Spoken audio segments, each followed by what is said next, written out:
I want to spotlight now BLNK Charging. Brendan Jones is with us, President and CEO of BLNK Charging. Brendan Jones, great to see you. Welcome to the network. Our first conversation here. We've always enjoyed talking to the team of BLNK Charging. Where do we stand now? You're updating, upgrading, growing. I mean, everybody knows EVs are where it's at going forward. Tell us a little bit about the current conditions. Sure, absolutely. And we'll play off the NACS standard or the Tesla standard for a little bit. It's great news for the independents out there, and BLNK is one of the independent companies that both produces chargers, installs, and owns and operates charging. And what you think is Tesla is the dominant market player. Now BLNK is going to begin building chargers with the Tesla cable and connector on it, inviting more Tesla drivers to charge at our stations and creating a higher level of velocity for the products that we sell. So this announcement is tailored for us, and it also comes at a great time when we're re-engineering several of our product lines, especially DC fast chargers, or supercharging as Tesla calls it. So now we're going to have a charger with the Tesla cable on it, can service Tesla drivers, and on the other side, it'll service CCS drivers. So this is a volume increase. The more people and drivers that plug into our chargers, the more revenue that is generated for BLNK. So at this point now, I mean, you're talking about Tesla, and since we're talking about it, let's talk about what's going on. They have their superchargers. They're working with a lot of the big companies like Ford and GM, and giving that opportunity to use their equipment, right? I guess that's the way to say it. Now, BLNK Charging is making their equipment adaptable, so you can charge your Tesla, and you'll be happy to have a BLNK charging station. You don't view each other. Do you view Tesla as a competitor? Because I know you work closely. Like General Motors, for example, had BLNK Charging in the stores. When people were buying a GM car, they would show them the BLNK Charging, how to charge their car, right? Yeah, so look at it from this perspective. So we got about 4 million chargers installed in the United States today, right? If we're going to hit 35% market share of EVs by 2030, we need 30 million chargers. So this means that all ships rise. Now, the Tesla network is not going to be able to satisfy the vast number of drivers' needs. Even today, the OEMs that said they're going to now switch to Tesla standard, the majority of those vehicles can't charge on a Tesla station today, mostly because of cable length, charging speed, and the software. Ford said they'll come out with a Tesla-capable vehicle, and that's going to be 2025, maybe 2026. The same with GM and the others that have come on. So we've got a lot of time before that happens. And most of the impact is going to be on Tesla stations that are installed from today moving forward. There hasn't been a legacy announcement that they're going to retrofit all the previous stations to be able to charge these vehicles, because those stations, they're made with high quality. They're made specifically, though, for Tesla vehicles. The things we're going to be battling is where the port placement is on the charger, and you need longer cables to hit all the port placements. So again, with the total volume coming of EV sales, it's a big pond to play in. Tesla's going to get their share. BLNK is going to get our unfair advantage, and like we like to say, our unfair share of the charging out there. All right. And then are you charging anything else? Anything by the water, on the roof? Or is there more expansion possible, not just cars? Oh, absolutely. If you see what's going on, we've been in the news. The aviation industry on a pure electric airplane is out there. The marine industry out there on marine charging is coming to place. And even we're seeing a transition among ancillary vehicles at airports, at different ports throughout the United States. Most importantly, you're seeing a transition in fleet. And BLNK was just awarded part of the post office deal to charge their vehicles.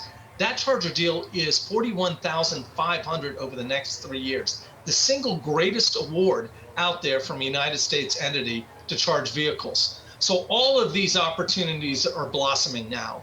And what we need to do is make sure that we position BLNK with the products and services and systems that our new customers, whether they be fleet, Tesla drivers, new GM drivers, etc., across the whole system, that we have a charger that can take care of their needs. So that's the largest deal for a U.S. Company, a federal type company for EV charging. That's what you just said, the right? Post Office deal was the largest award for it. Now it's split three ways, to be clear, but Blink is happy to say that we've delivered and we've over-delivered, and we look forward to the next stages of the agreement as we move into 2024. So what car companies do you work most closely with? I mean, when you pick up the phone and you end up talking with these companies, there's been a lot of excitement pertaining to Rivian and some of these other names. Is there room for all of these companies to do well and survive? What do you see, especially for the up-and-coming EV names that you said, look, the EV world is growing, but they can't all grow, right? There's certainly a need for the companies that are delivering products and cars that the U.S. wants. We're not what we'd say a compliance company. We operate in a compliance country.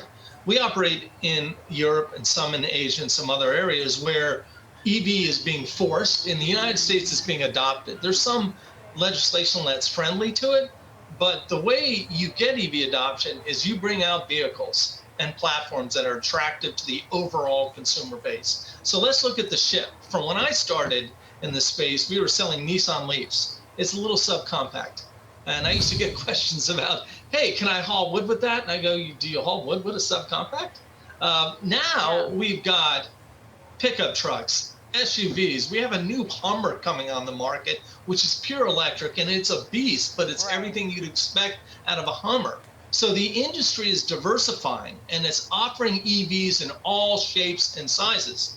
And keep in mind, 2035 in California, you can't buy anything but an EV in that state. So that means all segments, all cars. Look, we know. I mean, we know, and then everybody was buying EVs, and then they did a power rationing, and then the people couldn't charge their EVs. I mean, that's like a nightmare waiting to happen for folks. I mean, I don't know how quickly I could sign up for an EV for that reason alone. That being said, I can certainly respect why an EV is important. But another reason why I think people who are skeptical is the charging time. There just seems to be this uncertainty. You can't go very far, and then you got to charge again. I mean, from Manhattan to the Hamptons is, 100 miles or something. How long do I need to charge for again? Can you speed this up? Yeah, and it all depends on your situation. Here's the first part of the equation. 90% of all charging is going to take place on L2 charging, and take advantage of where the vehicle sits. So it's the equivalent of you waking up in the morning and your gas tank is full without you doing anything. 10% of that charging is going to take place on the highway, but yet the OEMs have structural adjusted over the last 10 years, offering vehicles with higher and higher range. When I started, you had a 75-mile range on a battery. Now the average range is between 200 and 350 on a battery, which is equivalent to many internal combustion engines that are out there today. So then the speed of charging, if you need convenient and quick, that's improving. Again, when I started, the maximum DC fast charging speed you get is 50 kilowatts. Now it's up to 350, and they're moving to megawatt charging. So everything is improving incrementally over time. And we're going to have this equivalency to fueling out in the public. But keep in mind that according to the Department of Transportation, your vehicle sits 95% of the time. So we need to provide charging services where those vehicles sit, so they start up with a full tank, and they can make that trip up to the Hamptons, no problem. Yeah. Okay. Let's leave it right there. Brendan Jones, great to see you, President, CEO of Blink Charging. Thank you. Absolutely.